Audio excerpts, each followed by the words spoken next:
Welcome back. Welcome back. This is the People's Voice. I am Trey Evans, and I am the People's Voice.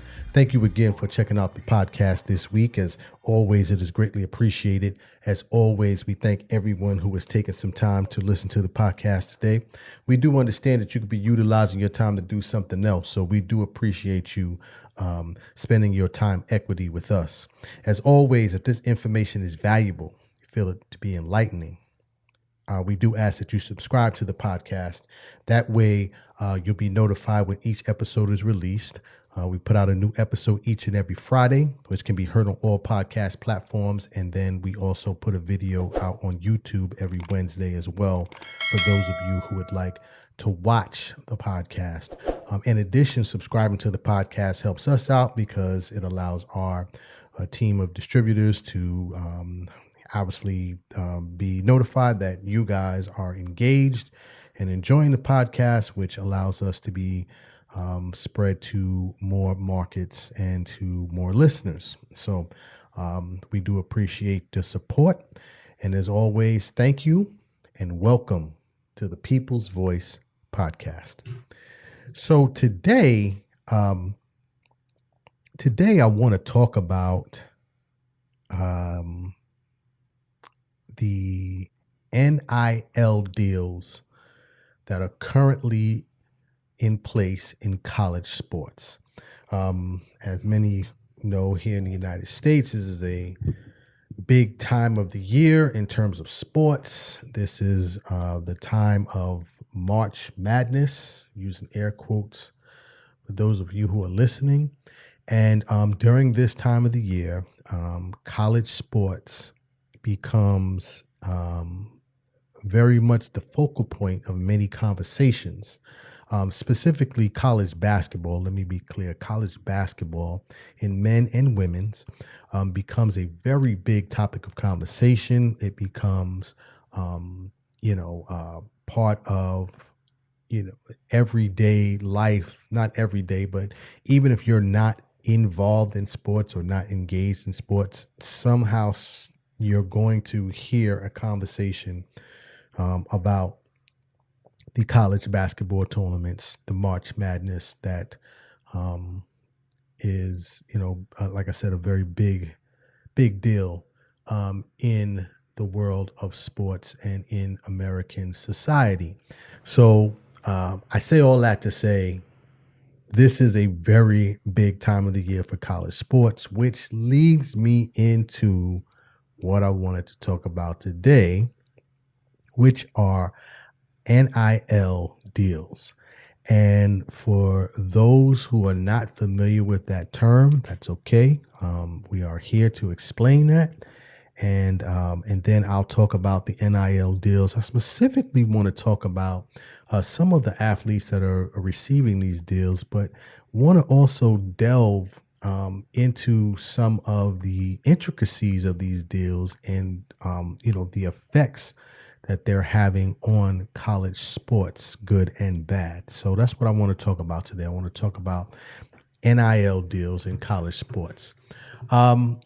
So for those who may not know what NIL stands for, NIL stands for name, image, and likeness. And this deal, or this acronym, if you will, NIL, it basically allows college students to earn money off of their name, image, and likeness. That's what it's supposed to do. Again, I'm using air quotes for those of you who are listening. It is, still relatively new. I think the first deals, or I guess once it went through the court system and became legal, I believe it was in 2021, where they started to allow student athletes, college student athletes to benefit financially off of their name, image, and likeness. And I don't really want to go through the entire history of how we got here, but short story, the short story of it is basically there were college students, current and prior to 2021, who felt like they did not reap the benefits of financial benefits of participating in these sports, because these sports are billion-dollar industries, right? I'm talking about basketball this month because, again, it's March Madness, but this goes as well for football and many other sports, track and field, things of that nature. In any event, prior to 2021, college athletes could not make money off of their name, image, and likeness while they were in school. They couldn't get paid.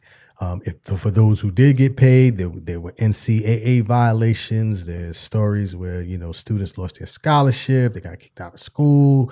There's tons of stories of Heisman Trophy winners who got their Heisman Trophy or their records admonished because they found out that they were getting paid. So anyway, all of that led up to 2021, where it was ruled that NIL deals, or excuse me, NIL could come into effect, and those deals now would be legal from a NCAA standpoint, would be legal for students to receive payments for their name, image, and likeness.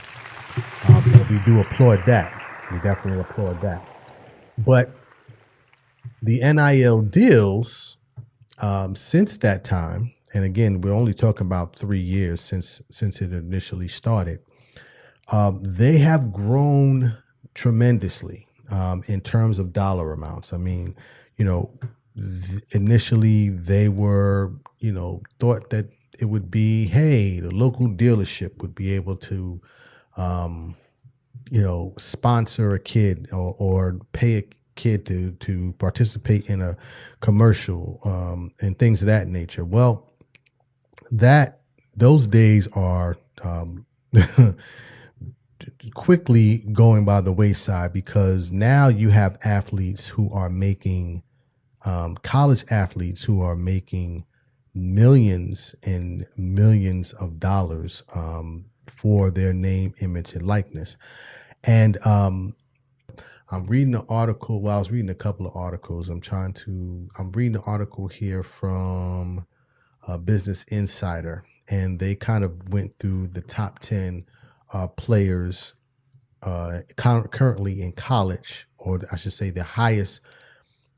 And I even to use the highest paid is not accurate, because they use a lot of these what they call valuations, similar to a valuation that a startup would have or a company would have. They put these valuations on these kids. But just to kind of go through the list here of the top athletes currently in terms of their NIL evaluation, you have, first of all, in number one, going back from number 10, let me start from number 10. There is a quarterback by the name of Carson Beck. He plays for the University of Georgia, and he has an NI valuation of $1.5 million. And I'm going to talk about kind of how that money is collected and dispersed in a second, but I just kind of want to give a little bit of background. Secondly, you have the Jalen Milroe. He's and the quarterback as well, football, to the University of Alabama. He has an NIL valuation of $1.6 million. You have a basketball star, Angel Reese, who's with the LSU, Louisiana State University. She plays on the basketball team there. She has an NIL valuation of $1.8 million and has already received deals from companies such as Coach, the bag company, and also McDonald's. And I'm kind of going down from smallest to largest deals. Here we have the next athlete is the University of Texas quarterback Quinn Ewers. He has an NIL valuation of 1.9 million. Then you have Travis Hunter, who plays at the University of Colorado. That's the school that Deion Sanders coaches at. He has an NIL valuation of 2.4 million. Then you have another quarterback, and again, and you'll notice that there's a pattern here. Most of these student athletes play football because football is college football is extremely popular here in the United States. This quarterback, Arch Manning, and I believe he's either the son or the grandson of well, he's the uncle. His uncles are Peyton and Eli Manning, who are famous quarterbacks. But anyway, he has an NIL valuation of 2.8 million.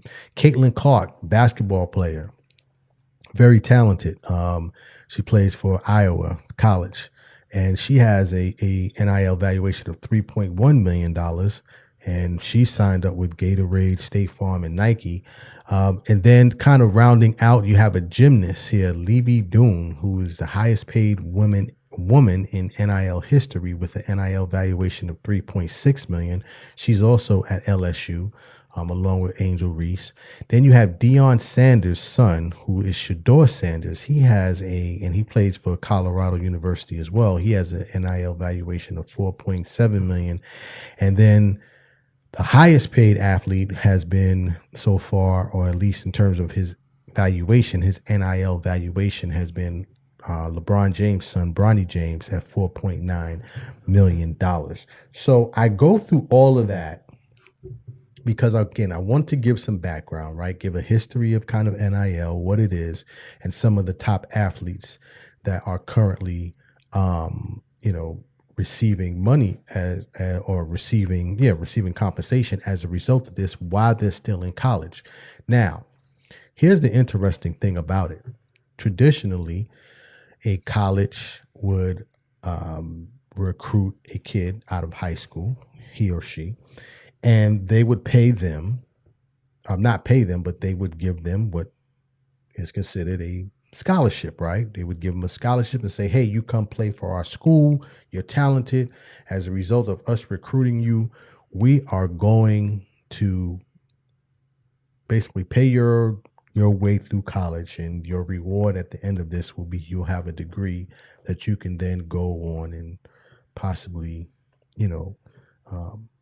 make some money to take care of your family and possibly even go beyond that, or come to our school, get the exposure, and then possibly go on to play pro sports in any, in a particular sports league that is within that kid's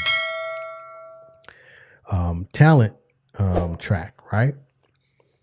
Now with NIL, you still have schools who offer scholarships. That is still going on, right? Even though full ride scholarships are very low. I think it's less than 2% of athletes actually get full ride scholarships, but I don't want to talk too much about college sports scholarships.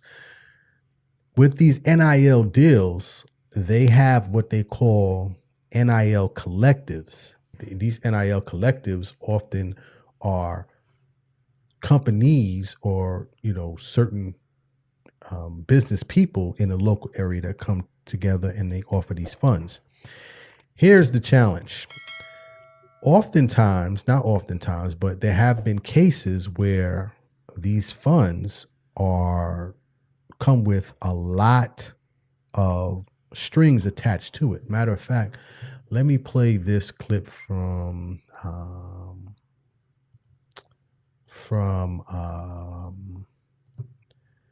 what was this from? 60 Minutes did a piece on this. Sorry, I lost my train of thought there. 60 Minutes did a piece on this, and they interviewed a lawyer who deals with these NIL collectives. And I want you to kind of hear and this is, just one deal. I'm not saying these are all the deals, but this is what can happen oftentimes with some of these deals when it comes to these kids and these NIL collectives. So let me play this and then we'll go from there.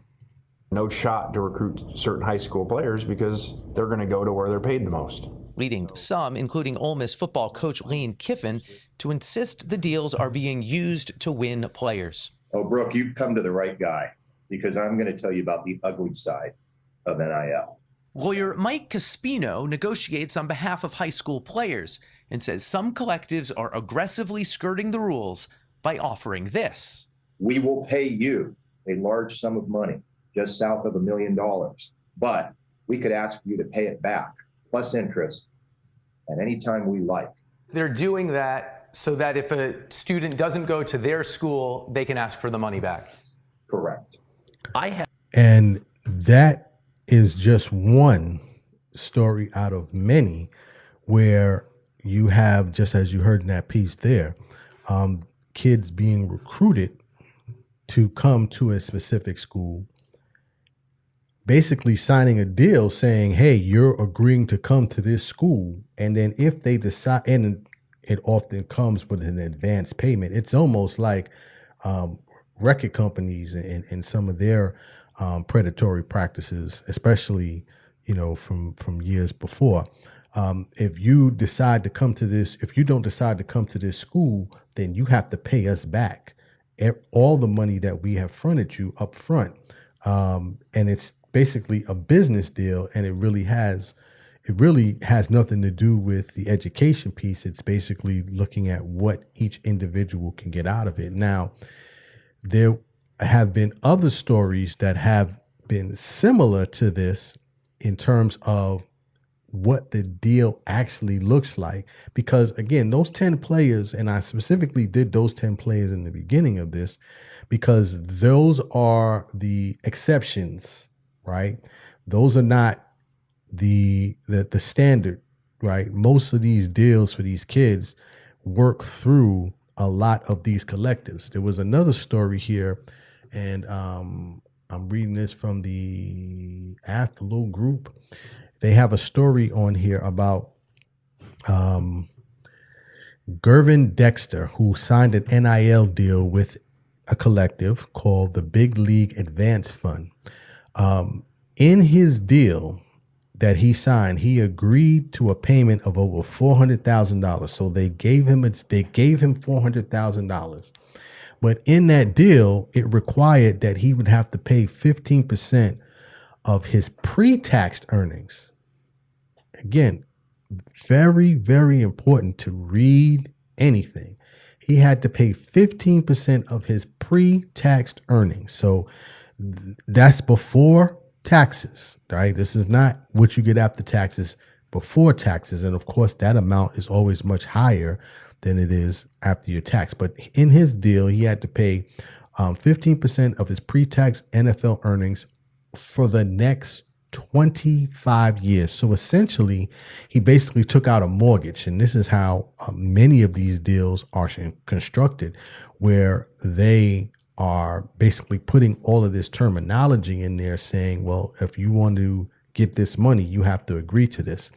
Well, just to kind of further the story a little bit more, Dexter was drafted by the Chicago Bears. And again, this is a football player. Now he is suing to void the agreement. And his team, his legal team that he has now, says that the deal was a violation of Florida's NIL laws. This is another case where, the NIL deal, there's a dark side to it as well.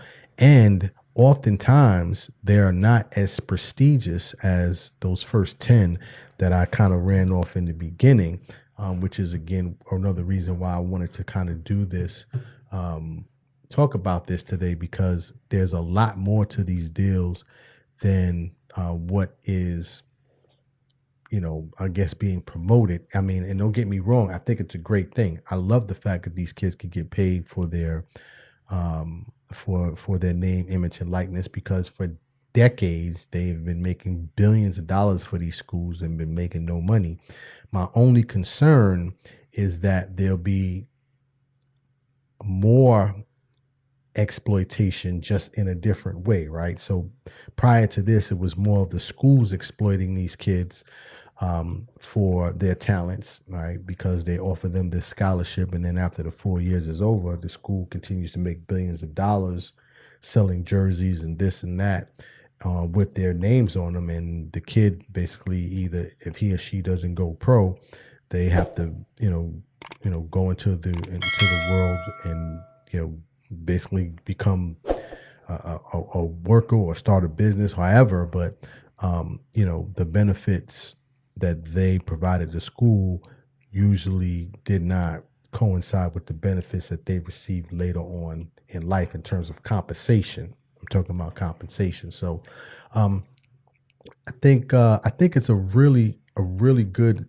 conversation that needs to be had. Again, I think NIL is obviously here to stay. Again, it's a great thing, but there has to be more light shed on some of the downfalls of NIL as well. So those parents that have student athletes who are being prepared to go this route, ask all of the necessary questions to ensure that not only are the student athlete protected, but that they're not going to basically be bogged down with essentially a loan that they're going to be paying for decades to come, especially if they don't perform or don't go on to become pros, right? Because you advance a kid $400,000 and he or she doesn't go pro.